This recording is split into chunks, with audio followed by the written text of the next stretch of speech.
शिवाय नमस्तुभ्यं मित्रों, स्वागत है आप सभी का हमारे चैनल में।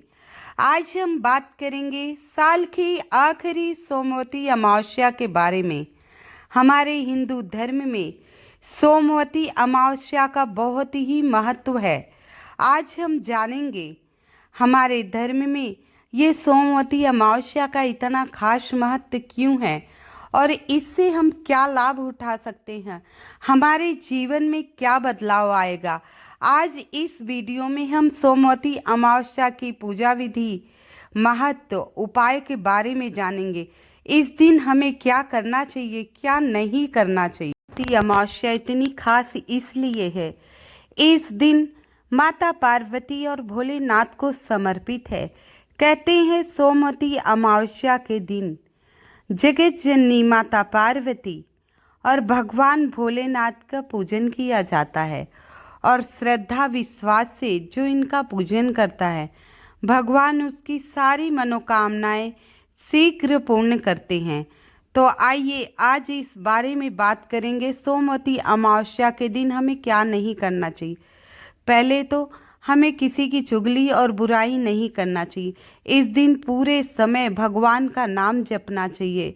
जय श्री कृष्ण, जय श्री राम, ओम नमः शिवाय, जो भी आपके इष्ट देव हैं, कुल देवी, उनके मंत्रों का जाप कीजिए।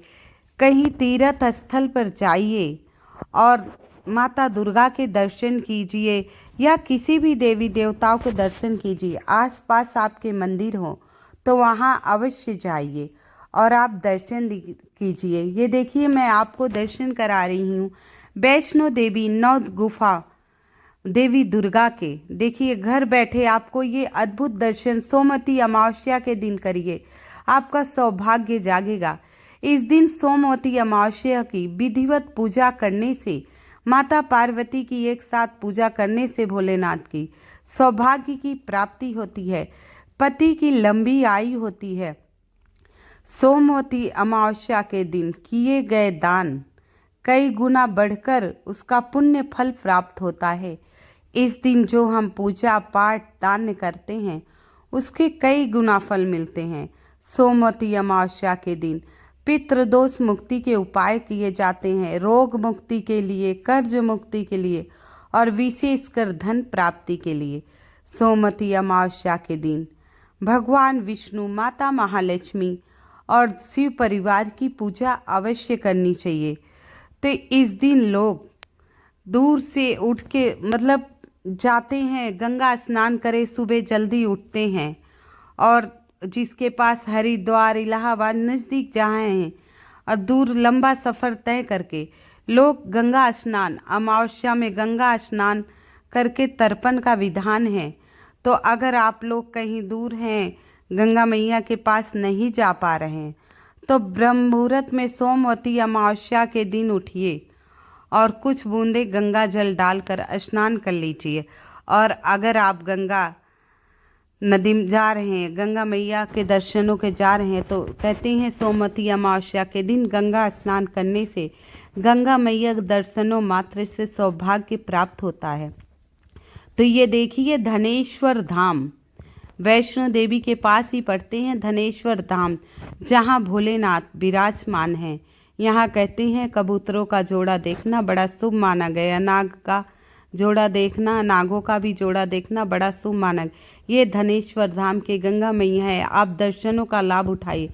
इस वीडियो में मैं आपको गंगा मैया के दर्शन, कई धामों के दर्शन कराते हुए आपको विशेष उपाय बताऊंगी।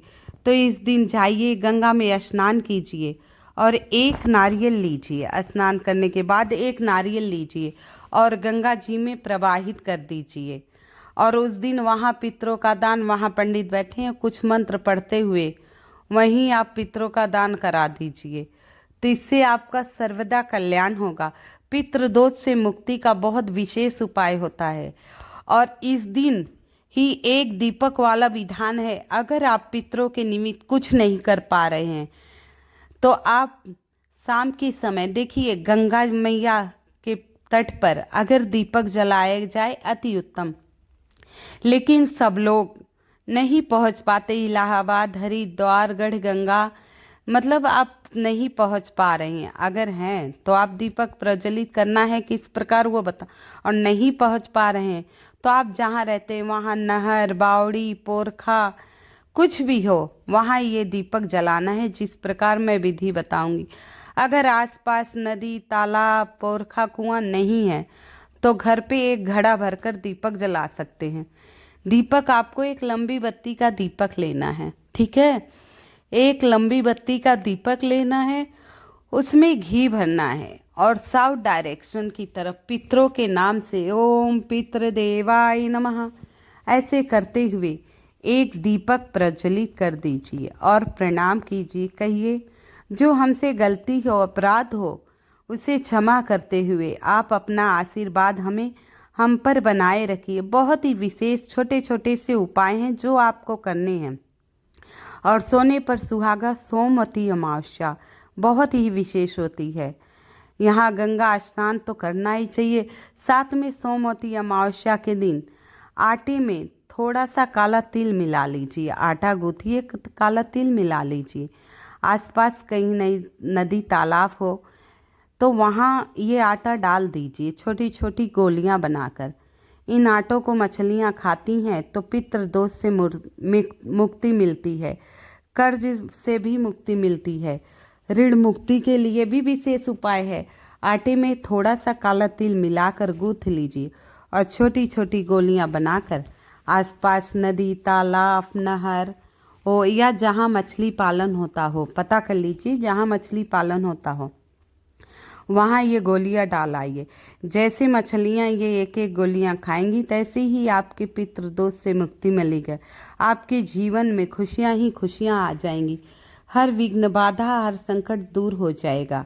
आइए ये उपाय बता तो रहे हैं। ये गढ़गंगा हैं, वैष्णो देवी में गढ़गंगा, जो हनुमान जी अब प्यासे थे तो माता ने गढ़गंगा को प्रकट किया था, यही हनुमान जी ने अपनी प्यास बुझाई है। अगर आप वैष्णो देवी गए होंगे तो यहाँ हनुमान जी की मूर्ति मिलेगी और वहीं शिव परिवार भी मिलेंगे। ये गढ़गंगा का बड़ा अद्भुत नज़ारा है, आप लोग भी दर्शनों का सौभाग्य प्राप्त करिए। तो आइए, सोमवती व अमावस्या का महत्व हमने बता दिया कि इस दिन जो दान पुण्य हम करते हैं उसका सहस्त्र गुना फल मिलता है। इस दिन पितृदोष से मुक्ति का विशेष उपाय किया जाता है। आइए पूजा विधि देखिए। हम लोगों के यहाँ सुबह उठ के हम स्नान करते हैं और सोमवती अमावस्या के यहाँ हम लोग थोड़ा सा आटा, हल्दी और सुहाग के सामान और 108 चीज़ें जैसे मूंगफली है, इलायची है, लौंग है, बिस्किट है या टॉफ़ी है, चॉकलेट, 108 की संख्या में काउंट करना पड़ता है। हमें 108 की संख्या में काउंट करना पड़ता है। फूल, मिठाइयाँ, अगरबत्ती, जोतबत्ती, जल, थोड़ा सा जल में दूध मिला हुआ, थोड़ा सा मीठा, ये सब चीज़ें लेकर हम पीपल के वृक्ष के नीचे जाते हैं। कुछ महिलाएं कच्चा सूत लेती हैं, कुछ महिलाएं पीला वाला धागा लेती हैं, कुछ कलावा लेती हैं। ये लेकर हम पीपल वृक्ष के नीचे जाते हैं। आटे और हल्दी का शोभा धोवन बनाते हैं, पीपल वृक्ष के नीचे जाकर सोना धोबिन बनाते हैं। फिर उनका श्रृंगार करते हैं। श्रृंगार करने के बाद वहाँ सोमवती अमावस्या की कथा सुनते हैं।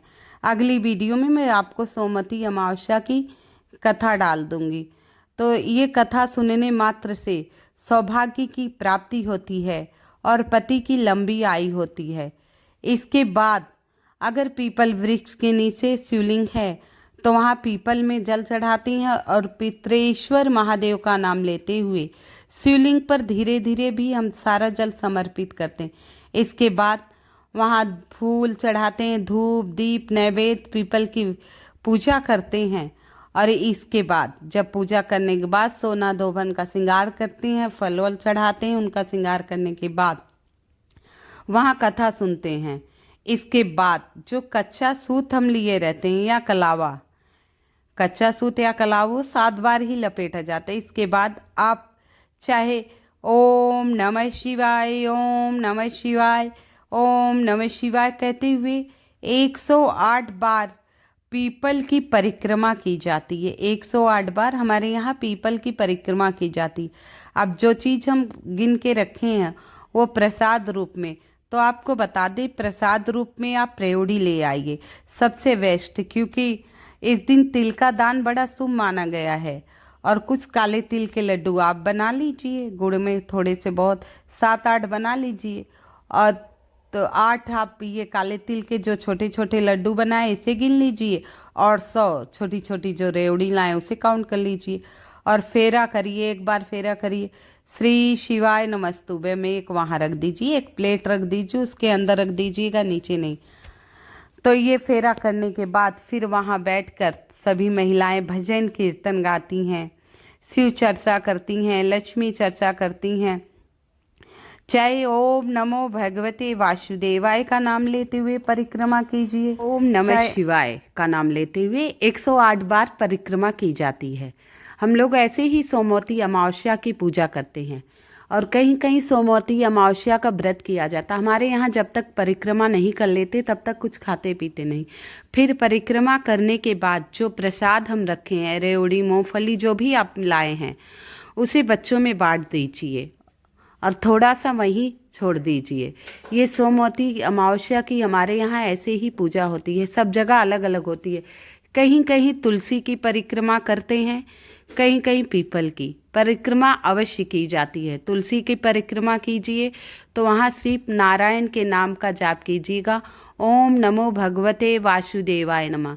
और पीपल की परिक्रमा करें तो आप ओम नमः शिवाय, चाहे ओम नमो भगवते वासुदेवाय नमः आप जाप कर सकते हैं। इस दिन लक्ष्मी नारायण की पूजा, शिव पार्वती की पूजा का विशेष विधान है। सोमवती अमावस्या के दिन, सोमवती अमावस्या के दिन 1 लोटा जल, तांबे के लोटे में 1 लोटा जल, उसमें कुछ काले तिल और 2 काली मिर्च, 2 काली मिर्च के दाने टूटे फूटे खंडित नहीं होने चाहिए, और जोत बत्ती लेकर शिव मंदिर पहुंच जाइए। और बतासे, इस दिन बतासे का प्रसाद अवश्य बांटना चाहिए। अब मंदिर जाइए, उत्तर दिशा की तरफ मुख करके श्री शिवाय नमस्तुभ्यम, श्री शिवाय नमस्तुभ्यम का जाप करते हुए धीरे धीरे सारा जल शिवलिंग पर आप समर्पित कर दीजिएगा। मात्र ये छोटा सा उपाय करने से पितृदोष से मुक्ति मिलेगी, शनि दोष से मुक्ति मिलेगी। सोमवती अमावस्या बहुत ही विशेष है। अमावस्या की पूजा विधि है। अगर आप लोगों के यहाँ परिक्रमा या पूजा का विधान नहीं है सोमवती अमावस्या के दिन, तो सोमवती अमावस्या की व्रत कथा अवश्य सुने। व्रत कथा सुनने मात्र से सारी मनोकामनाएं आपकी पूर्ण हो जाएगी। साल की आखिरी सोमवती अमावस्या है 2024 की, बहुत ही विशेष है। बहुत ही सटीक उपाय के बारे में बताऊंगी। इस दिन आपको अगर सुख समृद्धि शांति चाहिए, घर में लक्ष्मी का आगमन चाहिए, तो आटे में काला तिल डालकर गूँथ लीजिए और 1 रोटी, सुंदर सी पहली रोटी बना लीजिए। उस पर घी लगाकर गुड़ रखकर आप गौशाला जाइए, काली गाय को ये रोटी खिला दीजिए। मात्र छोटा सा उपाय है। काले तिल डालकर आटा गूँथ के और घी लगाकर गुड़ रखकर काली गाय को खिला दीजिए। आप एक बार खिला के देखिए, अगली सोमवती अमावस्या आते आते आपके घर में काफ़ी कुछ बदल जाएगा, सुख समृद्धि शांति का वास हो जाएगा। और इस दिन आटा भूनकर, घी में आटा भूनकर उसमें थोड़ा सा गुड़ मिलाकर आटा भून लीजिए, जैसे पंजीरी बनाते हैं प्रसाद की, और थोड़ा सा गुड़ मिला लीजिए और पीपल के वृक्ष के नीचे चींटियों के लिए रखाइए, चींटियों के लिए रखाइए। मात्र ये छोटा सा उपाय करने से पितृदोष से मुक्ति मिलेगी।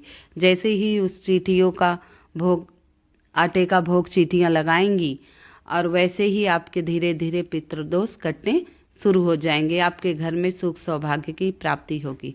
इस दिन पान के पत्ते पर 2 कपूर की टिकिया रखकर आरती अवश्य करें। कृपया मेरी वीडियो को लाइक एवं सब्सक्राइब अवश्य कर दीजिएगा। कमेंट में जय माँ लक्ष्मी अवश्य लिख दीजिएगा।